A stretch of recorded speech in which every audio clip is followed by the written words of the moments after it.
జగన్ మీద మరొక 12 కేసులు పెడతారు.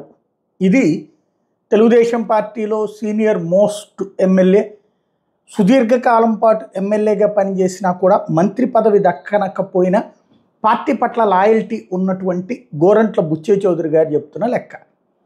మీరు ఆట ఆరంభించారు, మేము ఆట ముగిస్తాం అని. అంటే చంద్రబాబుని అరెస్ట్ ద్వారా ఈ రాజకీయాలకి మీరు తెరతీశారు, ఆ రాజకీయాలతో జగన్ రాజకీయ జీవితాన్ని సమాధి చేయడం ద్వారా మేము ముగిస్తాం అన్నటువంటిది.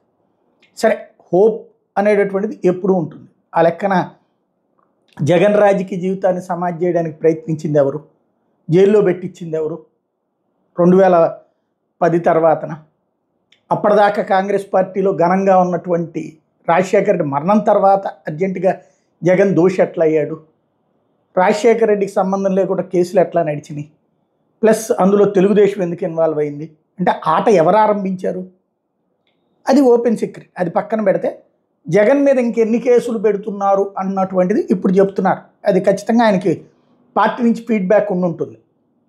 ఒక 12 కేసులు పెడతారు. ఇప్పటికీ ఈడీ, సిబిఐ కేసులు ఉన్నాయి. మరి ఈ 12 కేసులు రాష్ట్ర పోలీసులేనా? వాస్తవంగా ఇదివరకు కూడా 14-19 మధ్యలో కూడా దాదాపు 40-50 కేసులు పెట్టినట్టున్నారు. అప్పుడు రూల్ ప్రకారం అందుకని ఎలక్షన్స్ అప్పుడు అవన్నీ చూపించారు. 40 కేసులు, 45 కేసులు.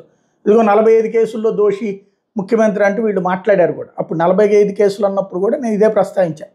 ఇప్పుడు ఈ 12 కుంభకోణాల కేసుల అరెస్ట్ చేసి జైల్లో పెట్టడమా ఏంటనేది చూడాల్సి ఉంది.